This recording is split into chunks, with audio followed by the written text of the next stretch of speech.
2017년을 여러분은 어떤 마음으로 맞으셨는지요? 저 개인적으로 2017년을 맞으면서 정말 감사하고 정말 행복했습니다. 2017년을 이렇게 기쁨으로 맞을 수 있다. 너무 감사했던 이유는 제가 2017년에 축복의 60을 맞았다는 겁니다. 저는 거울을 보면서 제가 대견한 거예요. 이 험한 세대 속에서 이 60을 어떻게 살아냈는지. 진짜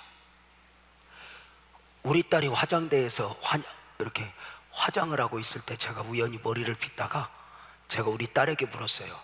딸, 아빠 얼굴에 하나님 보이니? 그랬더니 딸이 보여. 그래,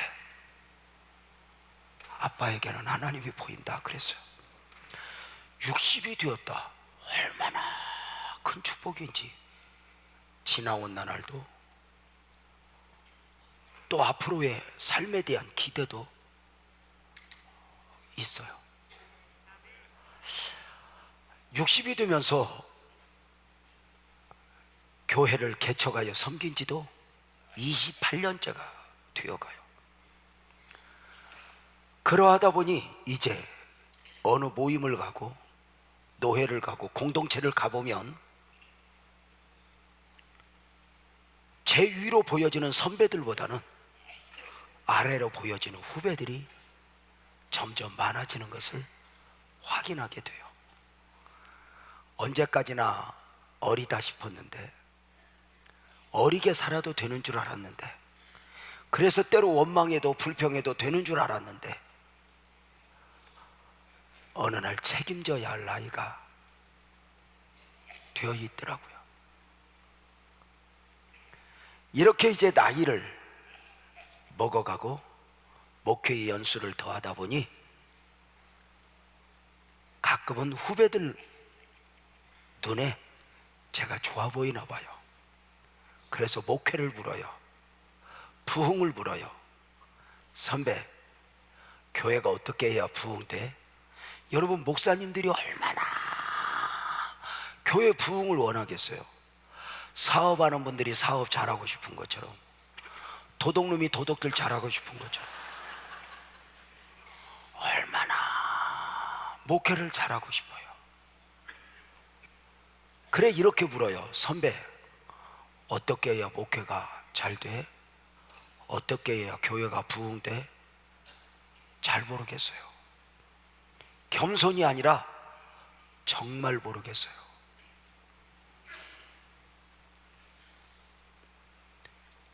내가 사는 것은 내가 사는 것이 아니요, 내가 하는 것이 아니기 때문에. 세상에 그 어떤 일을 30여 년 가까이, 아니 40여 년 가까이 하면 전문가가 되어 있을 거예요. 그런데 시간이 더해갈수록 두렵고 떨림으로 내가 이렇게 하면 된다 말을 할 수가 없어요. 목회자 세미나를 종종 가요. 많은 목사님들이 부흥을 갈망하며 목회의 방법을 좀 배우겠다고 앉아있는 저들에게 제가 언제나 처음 하는 소리는 이 소리예요. 목사님들 죄송합니다.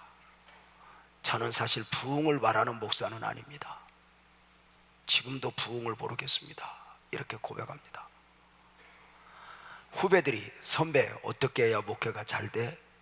물으면 모르겠어, 정말 모르겠어, 이렇게 말하면 저를 잘 아는 후배들이 이렇게 물을 때가 있었습니다. 선배를 내가 잘 알거든. 선배 교회도 너무 잘 알고, 선배가 어떻게 살아왔는지, 인생의 험한 고비를 넘었고, 또 목회 또한 다른 교회가 평생 한 번 만나기 힘든 많은 문제를, 그 문제를 선배는 여러 번 만났는데 그 문제들, 그 아픔들을 어떻게 이겨냈어? 어떻게 극복했어? 물어요. 그러면 제가 모르겠어, 은혜야. 내가 한 것은 아무것도 없어. 그렇게 말하면서 언제나 고백하는 두 가지가 있어요. 그 많은 문제들 앞에서 어떻게 이 문제를 극복하며 여기까지 축복을 누리게 되었는가 말하는 두 가지가 있어요. 그 하나는 나는 언제나 문제가 있을 때 문제 앞에서 문제를 해결하려고 애쓴 것이 아니라 믿음을 지키려고 노력했어. 이렇게 말을 해요. 다니엘이가 사자굴 앞에서 안 들어가려고 애쓴 것이 아니라 믿음을 지켰다. 사드락과 메삭과 아벳느고가 풀무 앞에서 어떻게 하면 안 들어가지 이게 아니라 그 앞에서 어떻게 하면 믿음을 지켜내지. 바울 사도가 감옥에서 어찌하면 내가 이 감옥 문을 열고 나갈 것인가가 아니라 감옥 문이 열렸음에도 불구하고 기도하고 찬송하며 믿음을 지켰다는 거죠.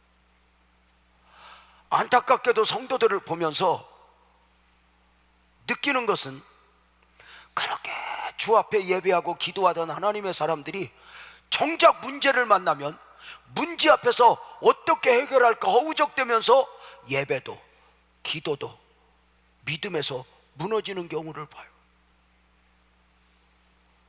그러나 인간의 그 어떤 방법도 해답이 될 수 없다는 것, 우리가 살면서 배우는 진리가 아닐까? 선배, 그 문제를 어떻게 해결했어? 내가 한 거 없어. 그저 나는 믿음을 지키려고 노력했어.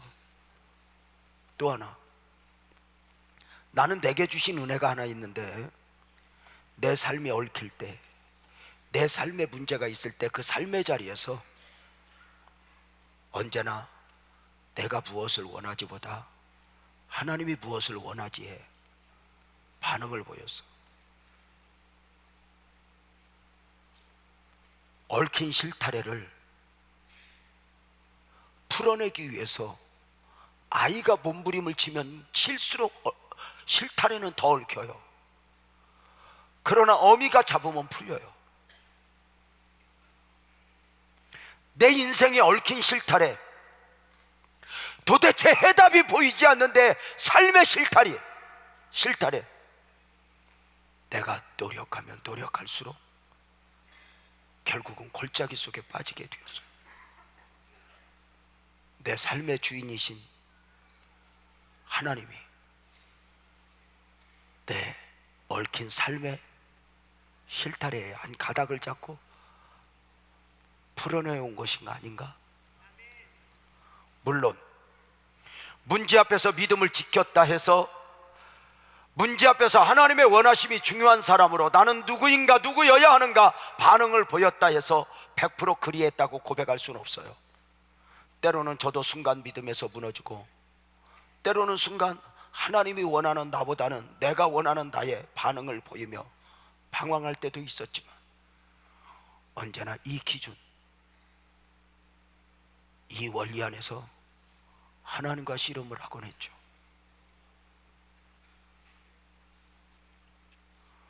오늘 우리가 함께 읽은 열왕기상 17장 8절에서 16절 말씀은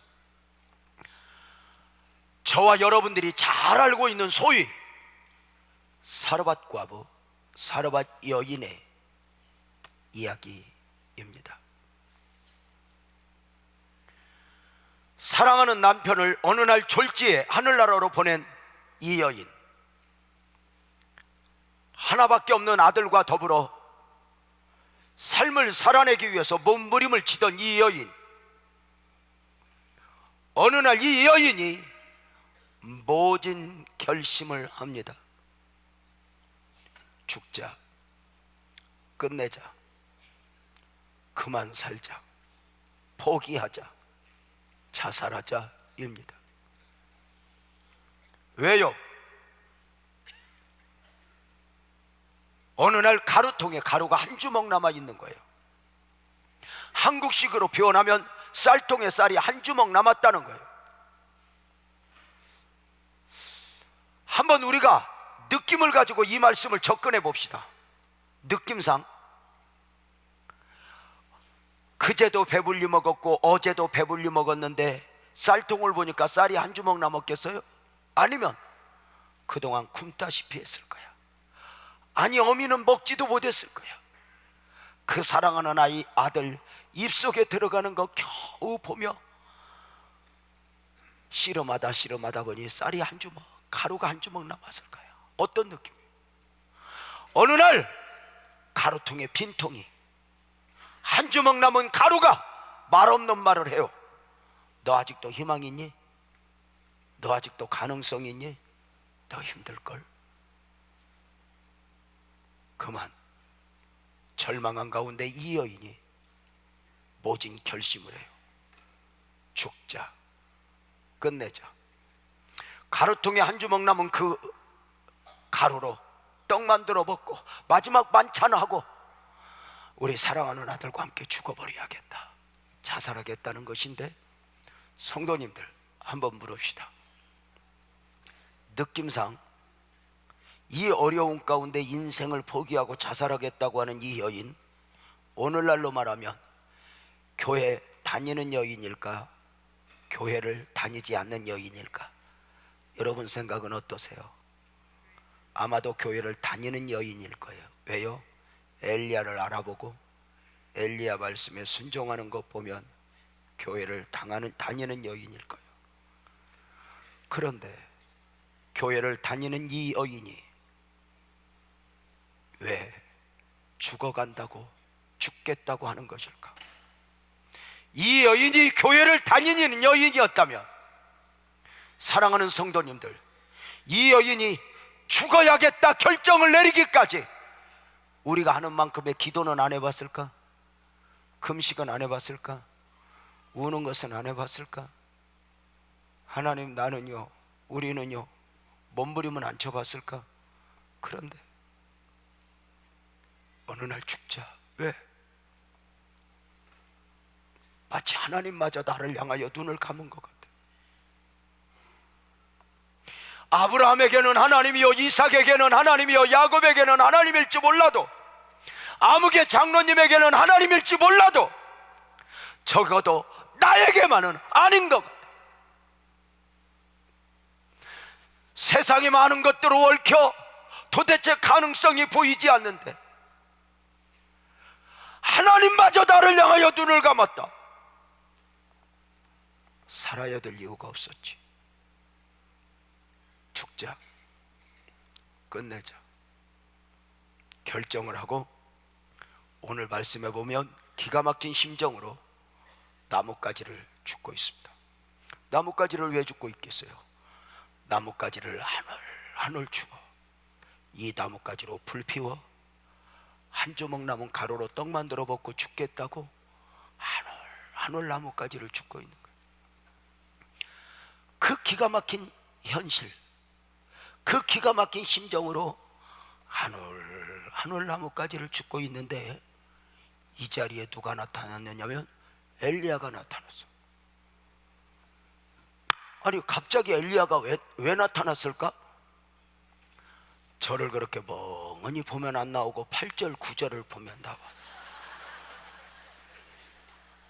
열왕기상 17장 8절, 여호와의 말씀이 엘리야에게 임하여 가라사대, 엘리야야, 너는 일어나 시돈에 속한 사르밧으로 가서 거기 유하라. 내가 그곳 과부에게 명하여 너를 공개하게 하였느니라인데, 보세요, 아합의 복정 밑에서 그리 시냇가 산속에 엘리야를 숨겨놓고 새 한 마리를 통해서 먹을 것을 공급하시던 하나님이 급하게 엘리야를 부르는 거예요. 엘리야야, 그만 일어나. 지금까지는 내가 새 한 마리를 통해서 너에게 먹을 걸 공급했지만 이제 사르밧에 그 한 여인을 통해서 먹을 걸 공급할 테니 빨리 가라. 엘리야는 그 하나님의 보내신 가운데 사르밧의 여인에게 온 것입니다. 자, 말씀을 듣고 보니까 묻겠습니다. 기가 막힌 심정으로 나뭇가지를 줍고 있던 여인 곁에 엘리야가 왔는데, 묻겠습니다. 엘리야가 왔어요? 하나님이 보내셨어요? 하나님이 보내셨어요. 그렇다면, 하나님이 보내셨다면 보내신 이유가 무엇일까?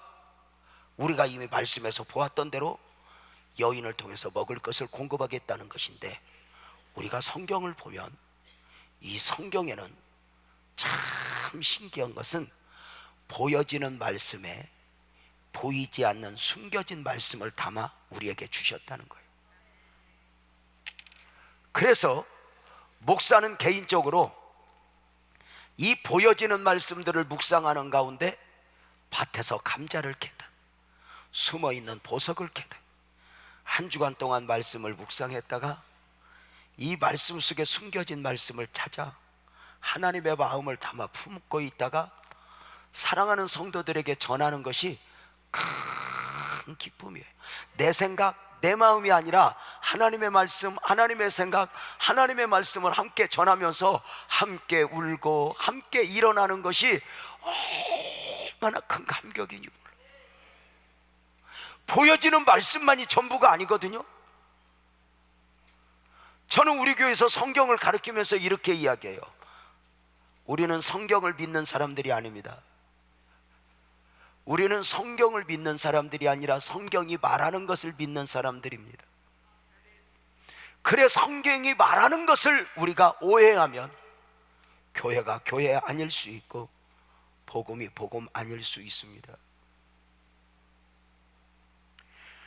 자, 보여지는 말씀이 있고 숨겨진 말씀, 보여지는 말씀 안에 숨겨진 하나님의 마음이 있다.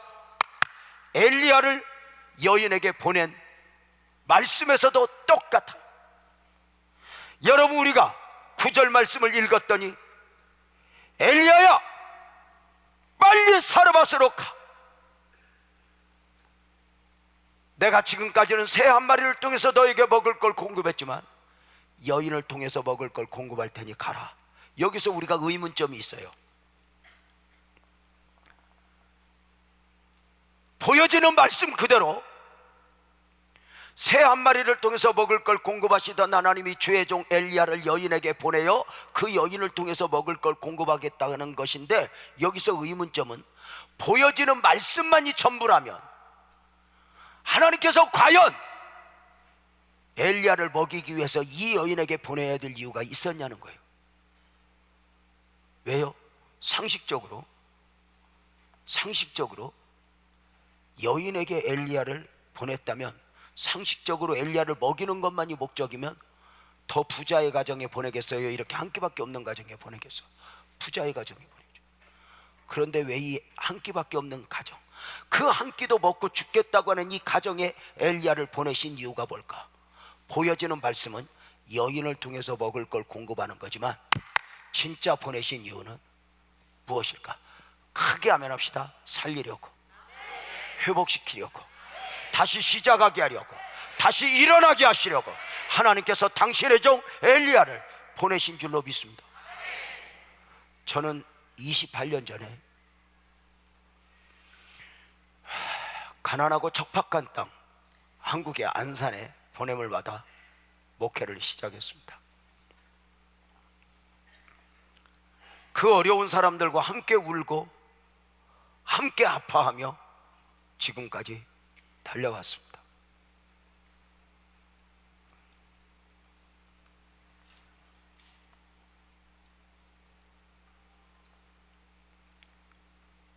안산의 많은 사람들은 참 어려워요. 공단에 가서 열심히 일을 하지만 월급 한국 돈으로 어쩌면 120만 원, 1000불 정도. 어떤 이는 경비를 서서 한 달 내 일해서 80만 원. 그 처절한 삶의 현장에서 11조를 떼어요. 성교원금을 해요. 우리 아내와 함께 이렇게 현금 목록을 보다가 눈물을 흘릴 때가 있어요. 여보야, 이 사람 이거 11조 뛰면 뭐 먹고 사냐? 여보야, 이 사람 어떡하냐? 그렇게 어려운 사람들이 믿음으로 살아. 저를 그 안산에 보내신 이유가 뭘까? 저는 처음부터 정리된 게 있어요. 동의하면 아멘 합시다. 살려야 될 영혼이 있게 주의 종을 보내시는 이유예요. 먹고 사는 것만이 목적이면 저를 안산에 안 보냈을 거예요. 저는 목사가 아니었으면 뭘 했을까? 뭐 했을 것 같아요? 체질상 농부는 가능할 것 같아요. 뭐 했을까? 저는 목사가 아니면 사실 아무것도 할 게 없는 것 같아요. 제가 뭘 할까? 제가 동대문 시장을 갔다가 내가 이것은 할 수 있겠구나 했던 경우가 있어. 서울 동대문 시장에 가면 지구촌성교회라고 있는데 1년에 4차례 집회를 해요. 제가 가서 한 번씩 이제 집회를 인도하게 되는데요. 제가 거기 가니까 저건 알만하겠더라고. 뭐냐면 디아카 위에서 골라 아저씨도 골라 아줌마도 골라 막 이런 거 이건 내가 잘할 것 같아. 자, 왜 하나님이 저를 안산에 보냈을까? 살려야 될 영혼이 있게. 이게 주의 종을 부르시고 보내신 이유가 아닐까? 자, 존경하는 여러분의 담임 목사님 한 목사님을 왜 하나님께서 여러분의 목사로 임직하셨을까? 왜 목사님이 한국 땅에서 유학 온 그 목사님에게 하나님이 어느 날 인생을 은혜 받게 하여 흔들어 이렇게 목회자의 길로 들어서게 하실까? 제가 한 목사님한테 말씀을 들었더니 한 목사님 원래 대통령이 꿈이었다고 그래요. 여러분도 들으셨죠? 그리고 제가 볼 때 대통령 자질도 있는 것 같아요. 아니 진짜 정말 대단하세요. 근데 대통령 안 되기 잘하신 것 같아. 그 이유가 뭐냐면 지금 연배가 딱 박근혜 연배예요. 지금 어쩌면 지금 그 청와대 꼬라지가 한기홍 꼬라지가 될 수 있었던 거야. 하나님이 어쩌면 그 인생을 힘들어서 제가 볼 때 존경하는 목사님 무엇을 해도 내가 볼 때 사실 것 같아. 그럼에도 왜 그를 목사가 되게 하셨을까? 한 가지 믿죠. 살려야 될 영혼이 있게. 저는 하나님의 은혜 가운데 오늘은 이곳 내일은 저곳 보냄을 받아 말씀을 전하는 말씀 사역자로 살아갑니다.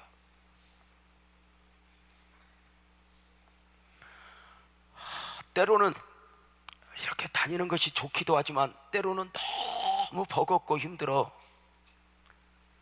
집에 돌아와 우리 아내한테 여보 나 그만 갈까? 너무 힘들다. 그러면 여보 얼마나 힘들어 수고했다 이래야 되는데 지 좋아서 다니면서 하여튼 평생에 여자는 도움이 안 돼. 매일 다녀. 때로는 울면서 다녀. 때로는 은혜에 깊숙이 빠져 설교를 하다 보면 그 은혜 안에 빠져서 은혜 안에서 내가 나오기가 힘들어요. 그래서 가서 밤이 맞도록 잠이 안 올 때가 많아요. 그런데도 저를 가요. 왜요? 어쩌면 살려야 될 영혼이 있다고 믿으니까. 우리 교회 안수 집사님 한 분이 날 보고 그래요. 목사님은 좋겠다. 매일 다니면서 맛있는 거 먹어서 네가 먹고 다녀라 썩을 놈아. 아니 맛있는 것도 하루 이틀이지. 아니 한번 생각해봐. 아침에 감자탕, 점심에 갈비, 저녁에 회, 그 다음날 스테이크. 과부 하나서 죽어. 제가 이렇게 다니면서 먹다가 집에 가서 우리 아내가 끓여주는 웃기는 된장국, 콩나물국, 그거 먹어야 속이 풀려. 이렇게 다녀 호텔에서도 자지만 때로는 여인숙 같은 데서도 자야 돼. 목이 짧아 슬픈 짐승이야. 왜 그렇게 가는 데마다 베개 높이는 다 달라. 저는 높은 베개가 싫어. 그래서 그 비싼 호텔에서 성경책을 수건으로 말아서 메고 자. 집회 혼자 다니다 보니 왜 그렇게 등이 가려워. 근데 신기한 건 등이 가려운 건 왜 그렇게 손이 안 닿는 곳만 가려워. 그 비싼 호텔 모서리에서 벗고 비벼. 이게 무슨 짓인가 싶어.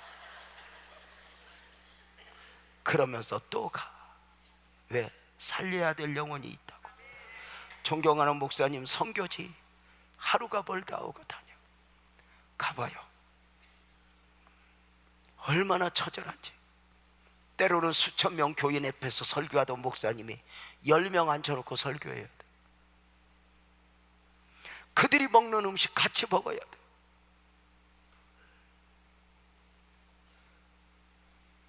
그런데도 또 가. 왜? 살려야 될 영혼이 있게. 2017년 신년 벽두에 저를 이곳에 왜 보내셨을까? 제가 여러분의 교회 같은 곳에 올 때마다 제일 먼저 하는 기도가 있어요.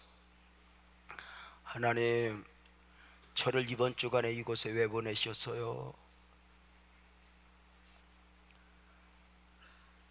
교회가 작아서도 무엇인가 모자라서도 아닌데 왜 보내셨어요?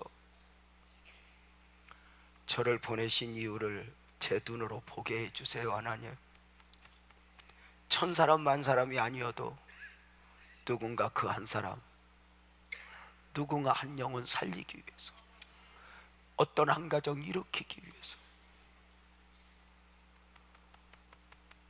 보내셨다고 믿고, 때로는 쏟아부어 설교를 하게 되죠. 이 말씀 듣고 누군가가 살아날까 봐. 우리 교회에서도 때로는 피를 쏟듯 설교를 해요. 매일 듣는 성도들인데 우리 목사님은 무슨 설교를 저렇게 열을 내서 하나. 우리 성도들이 그래요. 우리 목사님 저 설교하고 죽어버릴란가 보다. 근데 그럴 정도로 쏟아요. 왜? 이 말씀 듣고 누군가가 살아날 수만 있다. 말씀이라는 것은 보여지는 부분이 있고 숨겨진 말씀이 있어서, 보여지는 부분과 숨겨지는 말씀, 이것을 품어내는 거 굉장히 중요하거든요. 목사의 행복이에요. 이 숨겨진 말씀을 찾아 나누는 거. 보여지는 부분은 여인이 먹을 걸 공급하지만 진짜 보내신 이유는 왜 보내셨다? 크게 하면 살리려고. 똑같아요. 장로님들 한번 대답해 봐요. 보여지는 부분은 여인이 엘리야도 와요, 엘리야가 여인도 와요?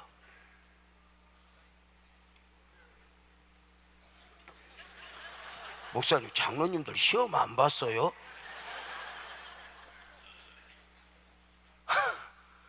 다시, 보이는 부분은 여인이 엘리야를 먹이고 내면에는 엘리야를 통해서 여인을 살리는 거라면, 보여지는 부분은 여인이 엘리야도 와, 엘리야가 여인도 와.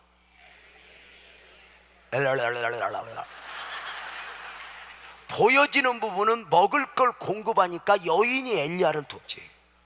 진짜는 그 영혼을 살리는 것이니까 주의 종 엘리야가 여인을 돕는 것이고, 똑같아. 보여지는 부분은 장로님들이 목사님을 돕는 거예요, 목사님이 장로님을 돕는 거예요. 별로 도움이 안 되는 인생들로 꽉 차서,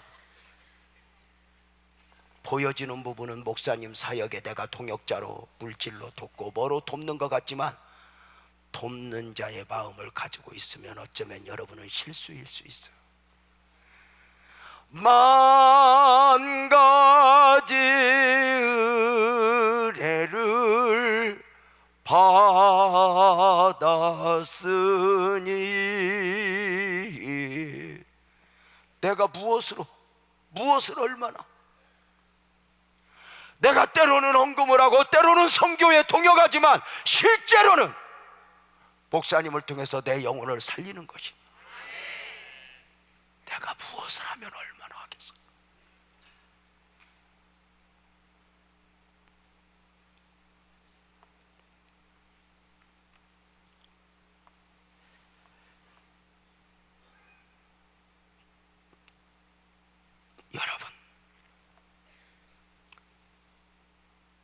기가 막힌 심정으로 나뭇가지를 줍고 있는데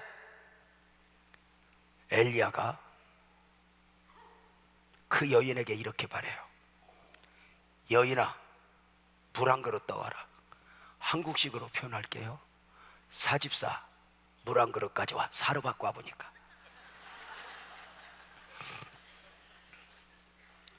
사집사, 물 한 그릇 떠와라.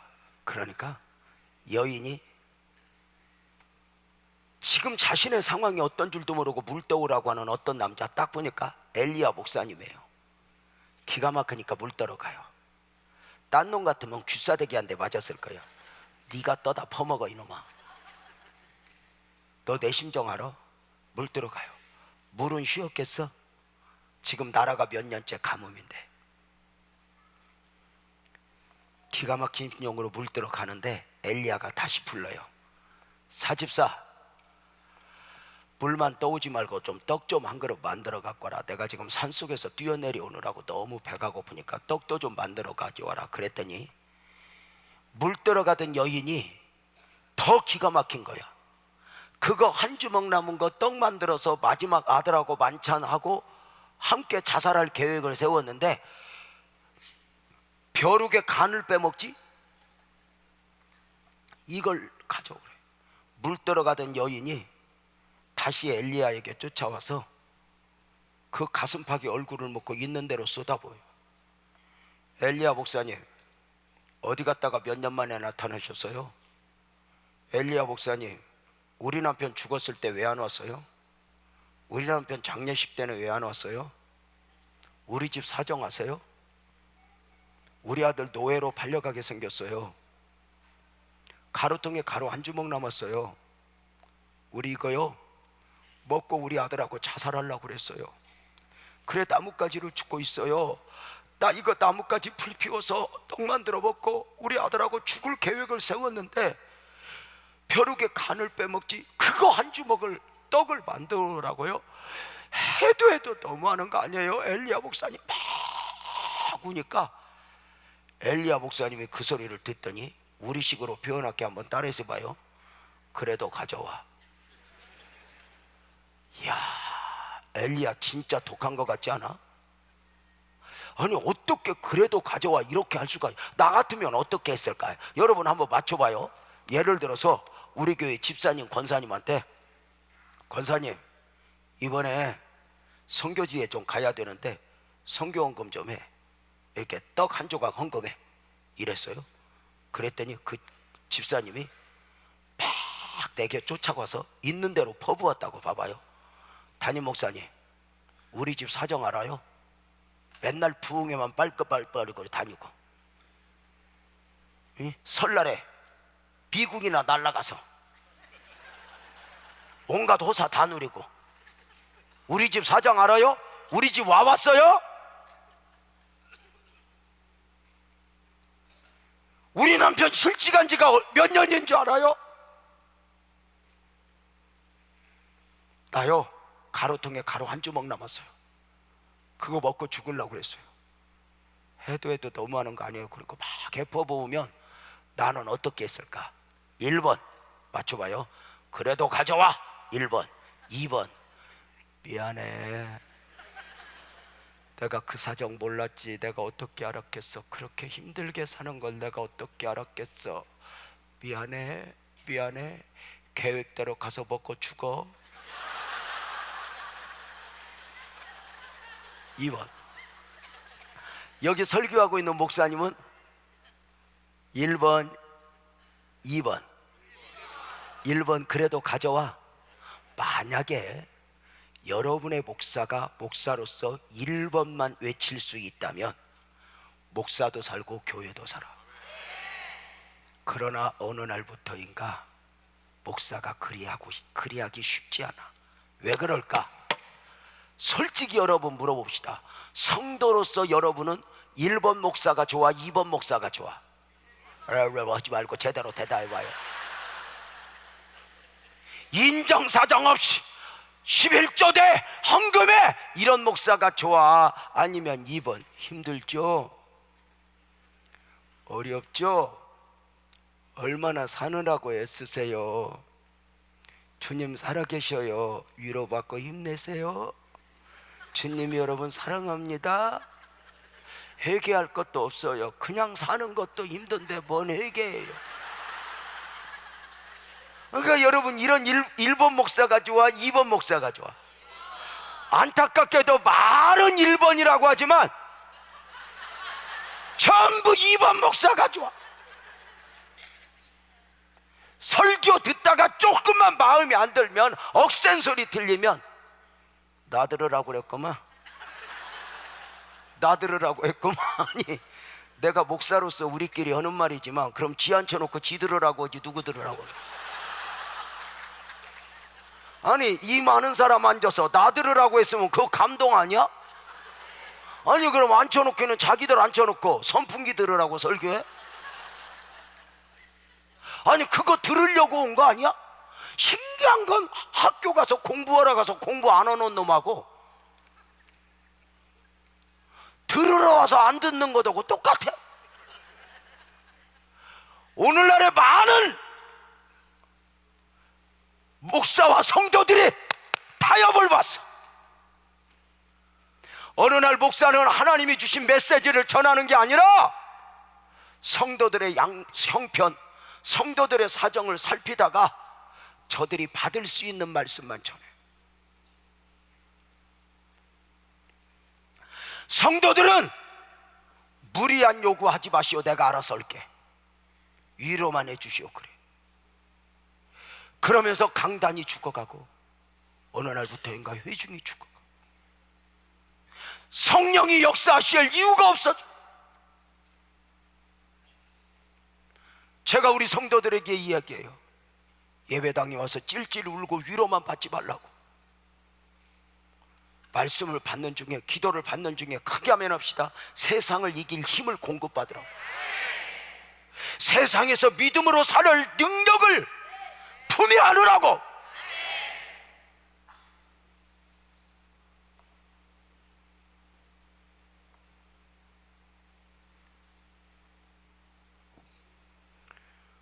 때로는 하나님이 아닌 것 같아. 아브라함아, 이삭을 번제로 바쳐라. 하나님이 아닌 것 같아. 과부 엽전 주님, 너 헌금해. 하나님이 아닌 것 같아.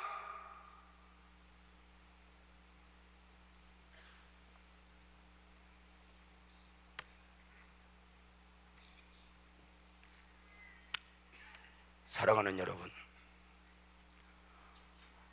기가 막힌 심정으로 나뭇가지를 줍고 있는 여인에게 엘리야를 보내신 이유는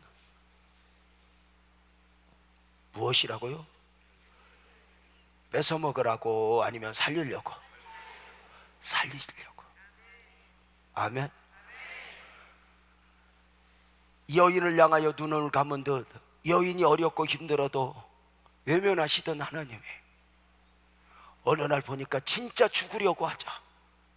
저 여자 진짜 죽겠다, 저 딸 진짜 포기하겠다 싶어 더 급하게 서둘러 주의 종 엘리야를 산속에서 불러내셨던 그 하나님, 살리려고.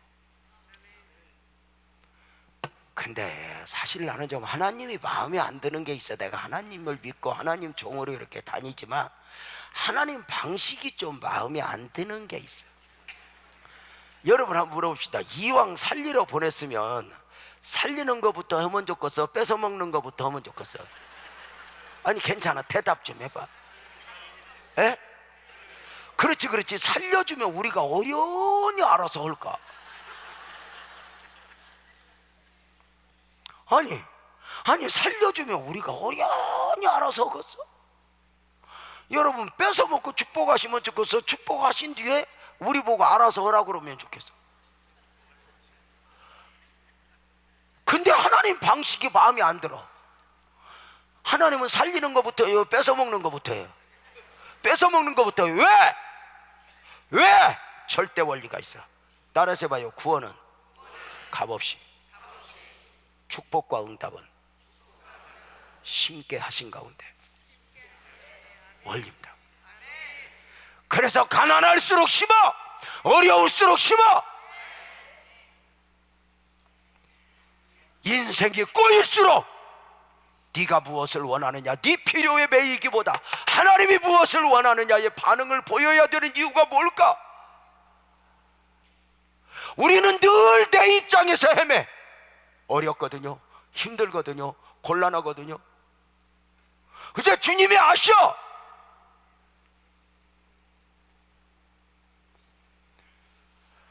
제가 안산에 처음 가서 목회를 할 때 얼마나 성도들이 어려운지, 신방 가면 방석 밑에다 10,000원이라도 넣고 오고, 어려운 성도 오면 돈 주고. 제가 얼마나 착한 목사인지, 아니 진짜 헌금을 했는데도 이 헌금하고 저 여자 어떻게 사냐 그래서 헌금 돌려준 적도 몇 번이요. 그런데 내가 그렇게 해주었던, 인간적으로 좋은 목사가 되어서 그렇게 해주었던 성도치고 지금도 안 어려운 사람 하나도 없어. 제가 하나님의 일을 사람의 일로 만드냐 유재명 너 이놈?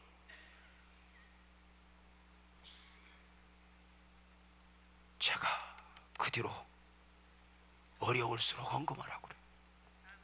힘들수록 드리라고. 당신에게는 해답이 하나님이 왜 없으니까, 당신이 당신 자식 길 열어줄 능력 없으니까 하나님 앞에 심으라고. 주님이 어떻게 하는가 한번 도박 한번 해보라고.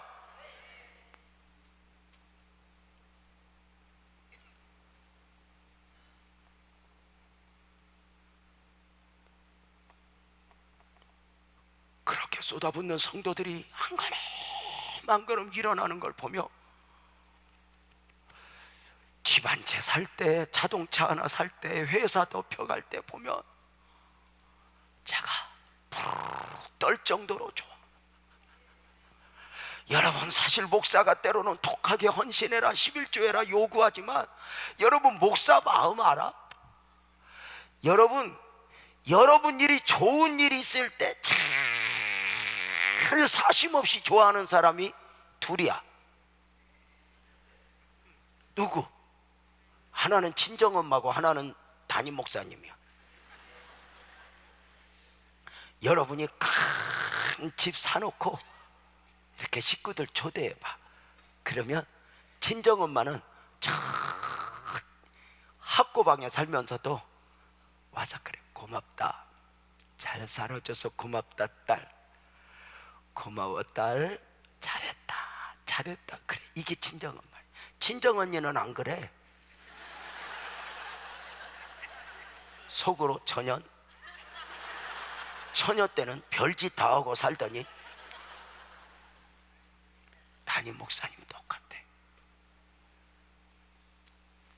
좋은 일 있으면 가서, 자기는 집도 없어도 잘했다 이게 담임 목사. 여러분이 힘든 일이 있을 때, 여러분이 병들 때, 여러분이 부도 났을 때 제일 마음 담아 아파하는 사람은 둘이야. 한 분은 친정엄마. 내 죄다.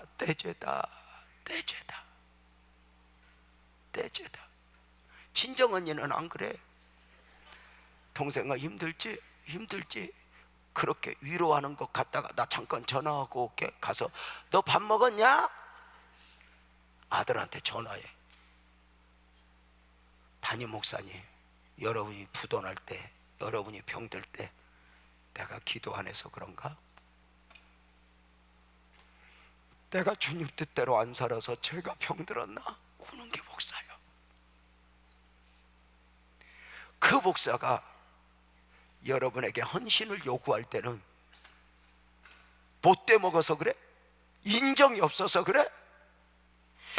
왜 믿음으로 살아야 된다고 외쳐? 왜? 그게 성경이니까. 우리는 언제나 순서를 바꿔. 사랑하는 자여 내 영혼이 잘된가 지인데, 우리는 육이 먼저 잘되기를 원해. 너희는 먼저 그의 나라와 그의 의를 구하라, 이 모든 것을 너희에게 더하리라 하지만, 우리는 순서를 바꿔. 더해주세요. 여유가 생기면 그 나라를 살필게요.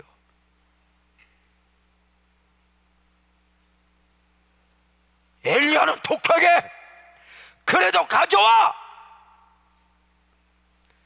믿음으로 가져오면 이 가루통에 가루 풍성하게 하나님이 채우실 거야. 입술로 선포하죠.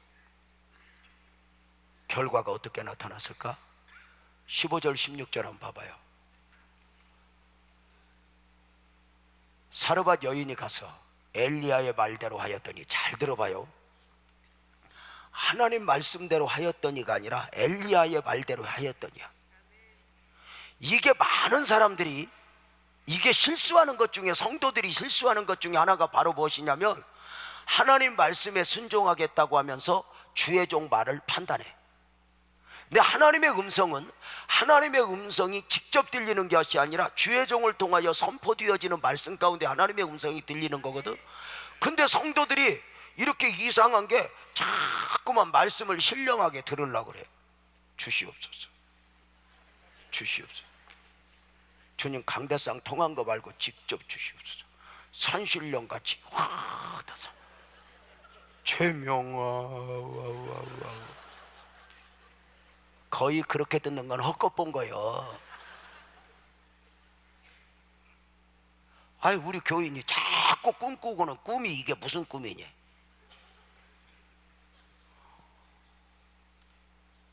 지도 모르는 꿈을 내가 어떻게 알아?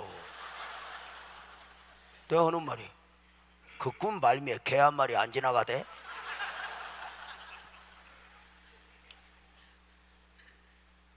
무슨 주의 말씀을, 엘리야의 말대로 하였더니, 엘리야의 말대로, 엘리야가 하는 말 몰라.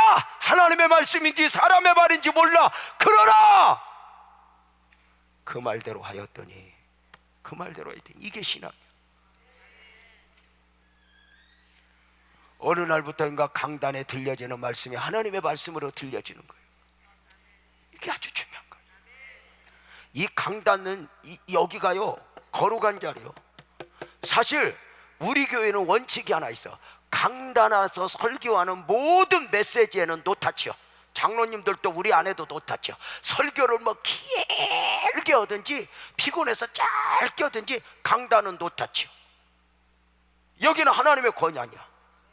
아니 진짜 국회의원이 면책 특권 있잖아. 국민의 대표니까 뭘 잘못해도 감옥에 가는 거 아니잖아요. 체포 거부할 수 있잖아. 여기도 면책 특권이 있어. 하나님 말씀이 있어. 그래서 여기를 지켜야 돼. 여기서 선포되지는 하나님 말씀. 제가 어떤 때 막 설교 저 엄청 길게 합니다. 맞대. 그래도 말 안 했대. 또 지 알아서 하느라고. 제가 설교하다가요, 우리 아내 흉도 엄청 봅니다. 막 지난 28년 동안 내가 설교하면서 우리 아내 흉을 그렇게 보고 뭐라 해도 우리 아내가 집에 가면서 한 번도 당신 아까 왜 말을 그렇게 했어요? 너무하는 거 아니에요? 한 번도 해본 적 없어. 냅둬 지 알아서 살으라고. 한 번은 집에 가다 그러더라고. 여보, 언제 나도 설교 한번 시켜주면 안 돼? 안 돼! 안 돼! 설교하다 흉을 볼 수 있지만 흉을 보려고 설교하면 설교냐?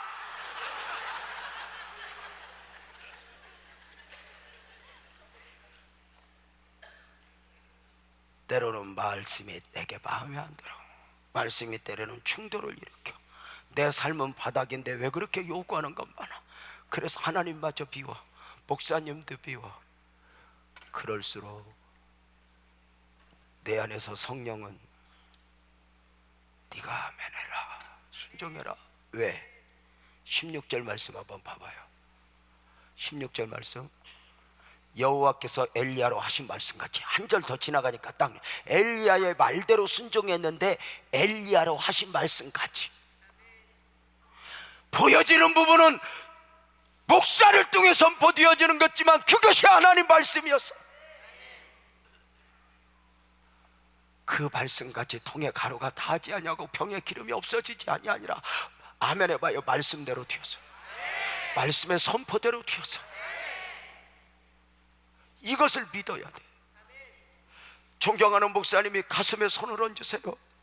병든 자를 치료돼서 병마야 떠나가라, 암세포야 녹아라 한다고 되겠어? 아무 상관없어. 이것이 될 걸로 믿어서도 아니야. 이것이 말씀이니까 선포하는 것이고, 이것이 선포하다 보면 호련히 주의 종을 통해서 선포되어지는 말씀이 하나님의 말씀으로 들려질 때 역사가 일어나는 거야.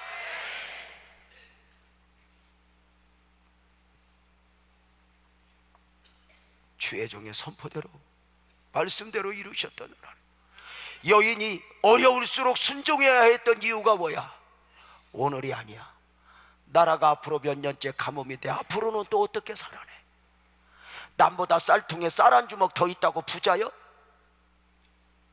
밑바닥 어려움 와봐. 인생 다 별것 없어. 여러분은 2017년을 시작하면서 믿음이 중요한 사람으로, 내가 무엇을 원하느냐보다 하나님이 무엇을 원하느냐가 중요한 사람으로 살아야 될 이유가 정리가 되었나요? 거울을 보면서 재명아, 너는 하나님이 아니면 안 돼. 너 꼭 하나님의 뜻대로 살아야 한다. 이게 정리가 되었나요? 문제 앞에서 문제가 해결되도록 허우적대는 것이 아니라 믿음을 지켜내고 얽힌 내 삶의 실타래 가운데서 하나님이 무엇을 원하느냐보다, 내가 무엇을 원하느냐보다 하나님이 무엇을 원하느냐의 반응을 보이노라면 내 삶에 얽힌 실타래를 풀어주시는 주님, 그 주님께서 내가 곧 길이요 진리요 생명이니, 그 주님의 축복의 말씀이 여러분에게 안겨져 우리 은혜 아닌 성도들이여, 한 해 동안 이 말씀 붙들고 승리할지어다. 여러분 가로통이, 여러분의 심령이, 여러분의 삶이, 여러분의 사업장이, 여러분의 자녀의 앞길이 넘치도록 풍성하기를 주님의 이름으로 축복합니다. 주님이 하실 것입니다. 주님이 하실 것입니다.